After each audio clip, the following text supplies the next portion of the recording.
والنجم إذا غوى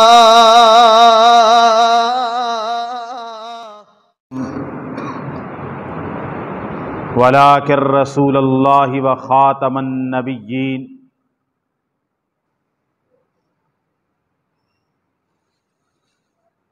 اما بعد،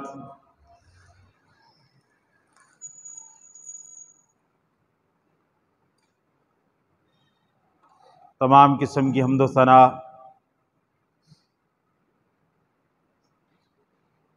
تعریفات، تسبیحات، تمجیدات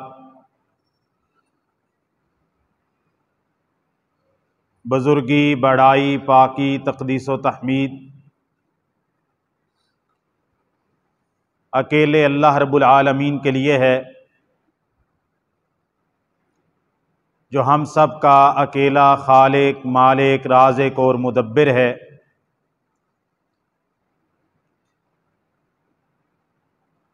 اور پھر لاکھوں کروڑوں درود و سلام ہوں اس ہستی اقدس و مقدس پر کہ جن کا نام نامی، اسم گرامی محمد الرسول اللہ صلی اللہ علیہ وآلہ وسلم ہے۔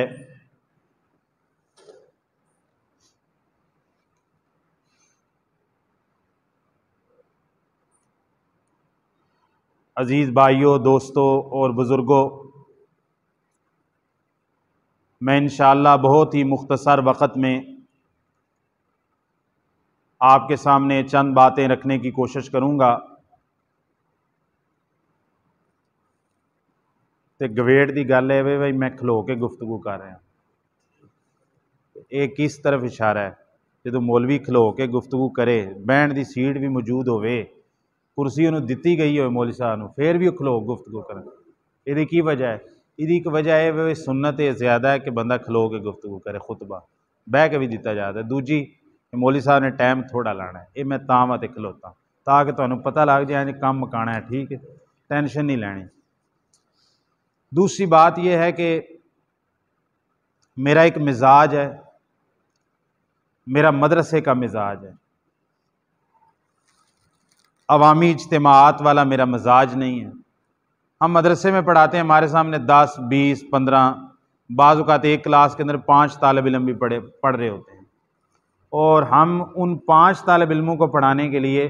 بعض اوقات 2 گھنٹے تک ایک صفحہ پڑھانا ہے، 2 صفحہ پڑھانا ہے، تو رات کو تیاری کر کے آ رہے ہوتے ہیں۔ تو ہمیں اس بات سے کوئی فرق نہیں پڑتا کہ مجمع کتنا ہے، مزاج کتنا ہے، نعرے کتنے لگ رہے ہیں، تو ہم ان چیزوں سے اللہ کے فضل سے بالا تر ہیں، ٹھیک ہے، ہمیں فرق ہی نہیں پڑتا ان چیزوں سے۔ ہمارے عربی کے اندر ایک مقولہ بولا جاتا ہے، جاوزت القنطرہ، کہ تو پل پار کر گیا ہے۔ وہ جو تھا نا مجمع، بھائی یہ جاوزت القنطرہ، ہم وہ پل پار کر گئے، تو اس کی کوئی پریشانی نہیں۔ پریشانی یہ ہے کہ بات سمجھ آنی چاہیے، بات قرآن و حدیث کے مطابق ہونی چاہیے، دلیل کے ساتھ ہونی چاہیے، اور سامنے بیٹھا ہوا بندہ اس نیت سے بیٹھے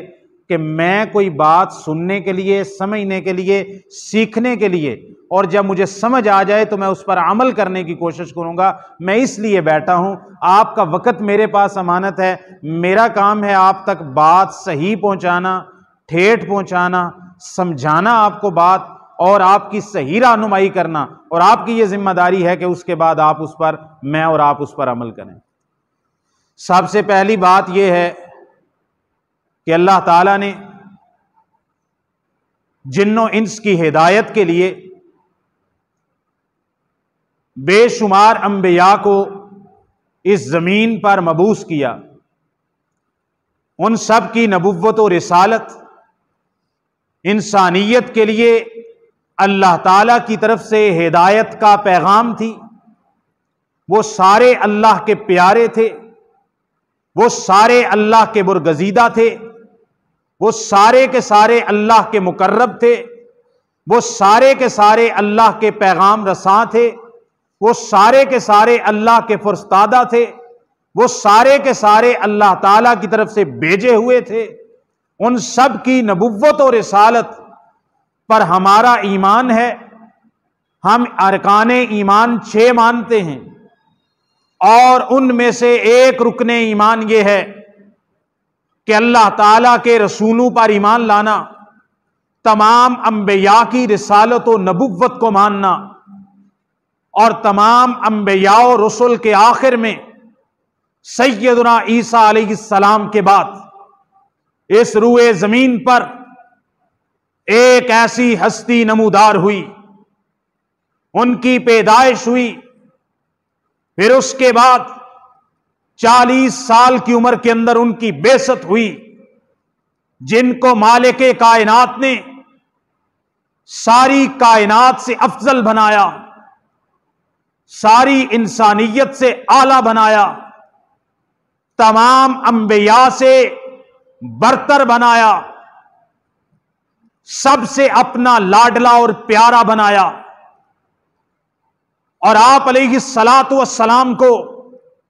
مالک کائنات نے جس زمانے کے اندر مبعوث کیا، صحیح البخاری اور مسلم کی حدیث ہے، آپ علیہ الصلاۃ والسلام نے فرمایا بعثت من خیر قرون بنی آدم قرنا فقرنا حتی کنت من القرن الذی کنت من۔ اللہ تعالی نے جناب آدم سے لے کر قیامت کی صبح تک جتنے زمانے اور اوقات بنائے، تمام زمانوں میں سے مجھے بھیجنے کے لیے سب سے افضل اور بہترین اور پاک زمانے کا انتخاب کیا، یہاں تک کہ میرا زمانہ بنی نوع انسان کے تمام زمانوں سے افضل اور اعلیٰ قرار دیا گیا۔ دوسری حدیث کے مطابق خیر القرون قرنی ثم الذین یلونہم ثم الذین یلونہم، سب سے بہترین زمانہ میرا زمانہ ہے، پھر اس کے بعد آگے والا زمانہ ہے، پھر اس کے بعد تیسرا زمانہ ہے۔ اگر آپ علیہ الصلاۃ والسلام کے خاندان کی بات کی جائے، کنبے کی بات کی جائے، قبیلے کی بات کی جائے، آپ کے گھر کی بات کی جائے، آپ کے نسب کی بات کی جائے، آپ کے حسب کی بات کی جائے، آپ کے خاندان کی بات کی جائے، آپ کے آباء و اجداد کی بات کی جائے، تو آپ علیہ الصلاۃ والسلام کا کنبہ، قبیلہ، خاندان، گھر ہر اعتبار سے زمانے بر سے افضل ہے۔ صحیح مسلم شریف کے اندر حدیث ہے، آپ علیہ الصلاۃ والسلام نے فرمایا ان اللہ اصطفیٰ کنانۃ من ولد اسماعیل واصطفیٰ قریشا من کنانۃ واصطفیٰ من قریش بنی ہاشم واصطفانی من بنی ہاشم۔ اللہ تعالی نے انسانیت میں سے سب سے بہترین گھر جناب ابراہیم کا بنایا۔ ابراہیم علیہ السلام کے شجرہ نسب میں سے ایک جناب اسحاق کا شجرہ ہے، دوسرا سیدنا اسماعیل کا شجرہ ہے۔ ابراہیم علیہ السلام کی اولاد میں سے اللہ نے سب سے زیادہ شرف اور مقام اور عزت جس گھرانے کو دیا وہ جناب اسماعیل ذبیح اللہ کا گھرانہ ہے۔ جناب اسماعیل کی اولاد میں سے بڑے خاندان نکلے، بڑے قبیلے نکلے، بڑی شاخیں نکلی۔ جناب اسماعیل کی اولاد میں سے سب سے افضل گھرانہ کنانہ کا نظر آیا۔ کنانہ میں سے اللہ تعالیٰ نے قریش کا انتخاب کیا، قریش میں سے اللہ تعالیٰ نے بنو ہاشم کو چنا، بنو ہاشم کے گھر میں سے اللہ تعالیٰ نے مجھے چن کے ساری کائنات کا امام بنا دیا۔ آپ علیہ الصلاۃ والسلام صرف اس اعتبار سے نہیں بلکہ آپ علیہ الصلاۃ والسلام آخرت کے اندر بھی، محشر کے اندر بھی، حشر کے اندر بھی ساری کائنات سے افضل ہیں۔ صحیح مسلم کی حدیث ہے، آپ علیہ الصلاۃ والسلام نے فرمایا